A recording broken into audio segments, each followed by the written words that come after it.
we're just going to sweep this side of... Yeah, we're just going to do every house on this side once we get there. You'd be forgiven for thinking we're in an election period. Do a bit, so I assume I can still rely on your support. Thank you very much, Tony. Okay. Thanks a lot. See you later. Labour's been calling for one for years. Have a general election, elect a new parliament, elect a Labour government, elect a Labour government to bring people in our country together. And it looks like they're going to get one. Just as the Conservative Party faces an existential threat from the Brexit Party and a resurgent Liberal Democrats. But Labour has its own problems. After 3 years, the party's position on Brexit still isn't fixed. Is the Labour Party the party of Remain or Brexit? I think it's probably struggling to reconcile that at the moment. And there's another fight that Labour MPs are gearing up for, the prospect of trigger ballots and possible deselections. You know, you're saying it's going to be a big distraction. I don't think it will. And if they do get deselected, well, then that's democracy.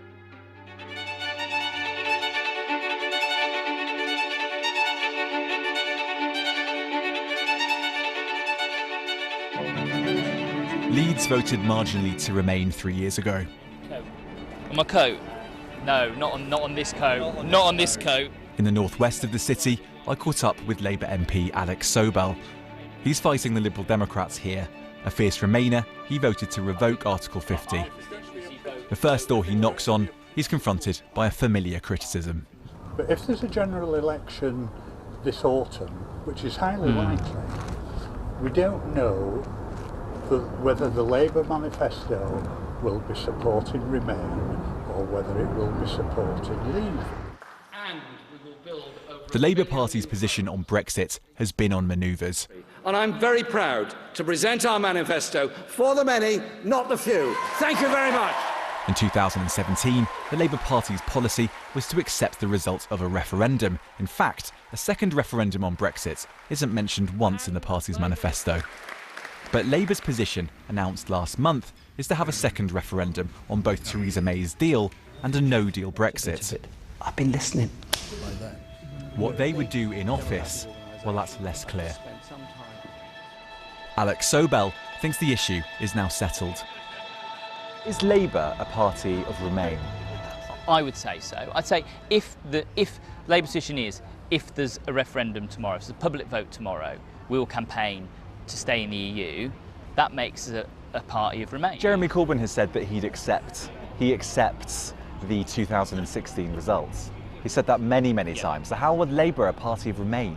What's changed is Labour set out its tests, and then the government, quite late in the day, offered a set of negotiations, and that fell apart. And I think that at that point, the party moved on.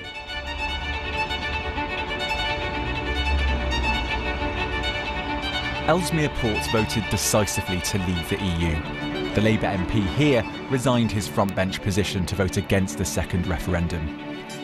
Right there. Over the weekend, reports that election literature articulating the party's new position on Brexit has been binned by some parties in Leave seats. Would you be using that literature? As you can see, we have plenty of our own literature here. We prefer to focus on local issues based on what constituents tell us, and that's what we'll be doing. I'll take that as a no. And I spoke to a couple of them and they were like, yeah, it just means... In many ways, Justin Madders represents the divisions in his party. He contemplated voting for Theresa May's Brexit deal, but with a no deal looming, he's been doing some thinking. Said on a number of occasions I've got great misgivings about another referendum.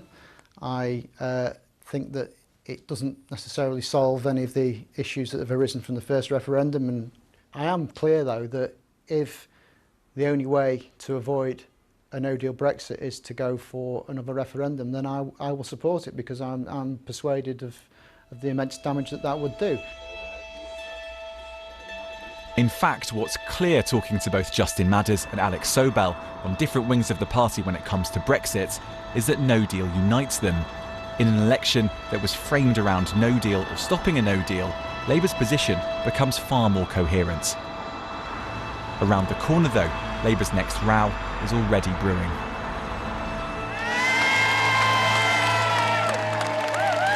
At last year's Labour conference, party rules were amended. It meant that for MPs to stand again, they would now need the support of 2/3 of their constituency Labour Party. Previously, it was half. In Leeds, the local Momentum group believes this is just party democracy. This is an opportunity to have another look at the field and see, what's the best possible, most talented PLP we can possibly get. Yeah, I mean, I think being a Labour parliamentarian is a privilege. It's not a job for life.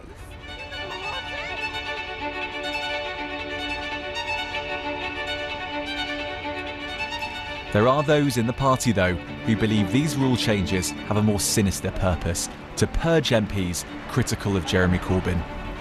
We came to test that in Wallasey, scene of some of the most divisive Labour infighting in recent years.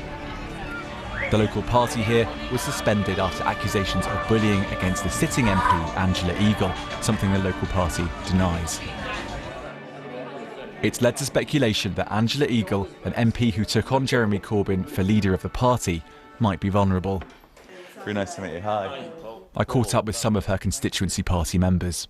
Do you think that the MPs who are disloyal to Jeremy Corbyn, do you think that it's right that they in particular should be subject to this process? It's not as if you've got left-wing activists burning the midnight oil trying to bring down their local member of parliament.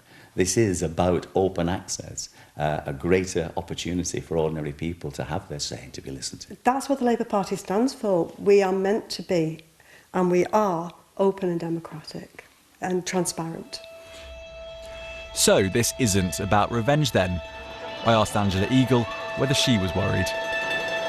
We spoke to some people in your CLP today who said they thought that any trigger ballots would be comradely.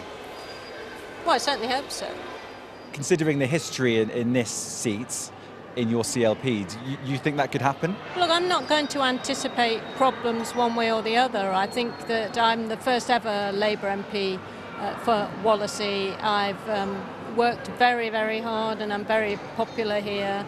I'm the most best placed person to keep this seat while we concentrate on fighting marginals and actually taking the seats that we need to win the next election so we can get rid of this appalling government. Well, we've been up and down the country now and we've spoken to MPs and Labour Party members. Publicly, they're very, very similar. They think that lowering that bar for trigger ballots is a good thing, it's democratic. Privately, though, they differ. You get the sense that MPs don't love the idea of making it easier to essentially deselect them. In the binary world of Remain and Leave, Labour's nuanced message on Brexit hasn't always cut through. No Deal gives the party an opportunity, though, perhaps, to redefine itself. James Clayton. Well, I'm joined now by Labour's Shadow Treasury Minister, Clive Lewis. Good evening to you, Clive Lewis. You heard the gentleman on the doorstep there. We don't know if Labour manifesto will support Remain or Leave. How can you be on the doorstep with people also that won't even use leadership literature, like Justin Matters? I thought the film was quite good, actually, in that it said that Labour's position on the issue of any Tory Brexit and a no-deal Brexit was coalescing. And that's quite clear. Jeremy Corbyn, the entirety of the Labour Party, I would say, are against a no-deal Brexit or any Tory Brexit, and we've been quite clear. We'll campaign for a public vote and for Remain to be on that ballot. That's really clear, and to be quite frank... But we don't know whether Labour's position would be going forward, do we? We don't know whether the party Remain or not. And it's coming to endgame, clearly, because the conference is coming up in a few weeks' time. And you think it'll be settled, and you think it'll be settled clearly, and you think every MP will fall behind that? Well, obviously, in any political party, whether it be the Conservatives, even the Green Party, and the Labour Party, there are differences on this, but that will be our official party policy. Are you a party of Leave or Remain? Well, I think when you look at what is before us, a no-deal Boris Johnson cobbled together Brexit or no-deal Brexit, then you can see quite clearly that we are against that and we are campaigning for Remain. But there is a situation whereby if there is at this moment in time, if there is a Labour government, then there are questions around that as to whether we would actually try to renegotiate Brexit. Now, that is something I think we're running out of time. But you're at for. a disadvantage, aren't you, in terms of clarity? Because we still find there's a huge lack of clarity in Labour's position, but utter clarity in the other parties now going into a possible election. So SNP, Remain, Liberal Democrats, you know the story. There is a bit of truth there. But, you know, let's be quite clear here. The Labour Party has tried to do something over the last 2 years, which is to try and bring both sides of the country together. And I think actually that's a grown-up, sensible thing to do. It's taken forever for Jeremy Corbyn to come around to that position, and what people actually do want is clarity. I would say from the date of the referendum, Labour has tried to bring Remain and Leave together. I think that's an honourable position. But you support a Remain alliance going forward. I wouldn't call it a Remain alliance, but what I do want to see is see the political candidates. I do want to see Her Majesty's official opposition. You can't. You can't be hedging your bets. There's two different things here, because obviously when we get back to Parliament, that's where we need to knock heads together to see if we can get a vote of no confidence in this government, and we can get a Labour minority administration to be able to get through a public vote legislation and to pause Article 50. That's the first thing that we need to try and do. But you know that, in terms of leadership ratings in the opinion polls, you've got Boris Johnson away at 39 or whatever it is. You've got Jeremy Corbyn at 19, and you know that actually, in terms of some Tory rebels, the idea of a Corbyn government, not a Labour government, is a problem. Let's be really clear here. We're not talking about a 5-year Lib-Lab coalition. We're talking about a short-term government, it's a minority Labour administration, short-term, to get through that legislation, to pause Article 50 and to get a public vote. That's what we're talking about. And I think what the opposition leaders of the Liberal Democrats, the Greens and those Conservatives that want to stop no deal have to decide who's worse, the amoral Boris Johnson heading off the Trump deal that's facing us, or Jeremy Corbyn for a couple of months to get legislation that we all want to see. That's interesting. You should say Jeremy. That's so interesting. You should say Jeremy Corbyn for a couple of months. That's interesting, because could you see a scenario where Jeremy Corbyn says, "I am going to be the saviour of a deal or whatever. I am going to be a short term, the person that's going to drive this through. This will be his legacy," and then he will say, "OK, I'm not right going forward." Is that what you would like to see? Well, look at how he would be supported, because there's no way that would be a minority Labour administration. If we wanted to push through radical economic change in that time on that mandate, it would be very difficult. You know that the Liberal Democrats might not like it, the Conservatives who are there might not like it. So it would be very difficult. This would be about one issue, and it would be to stop no deal, stop Boris Johnson, and to make sure that we got a PV Remain. Just before we finish, we've got a situation where on a second Scottish referendum, Jeremy Corbyn doesn't support, John McDougall does support, Tom Watson doesn't support. You're all over the shop on that as well. Well, I think when it comes to a Scottish referendum, there have already been discussions and debates about that. Let's see what happens when we come towards talking to the SNP. I think when we talk to the SNP, let's see what happens. But at the end of the day, this is about stopping no-deal Brexit. That's got to be our priority. Thank you very much indeed.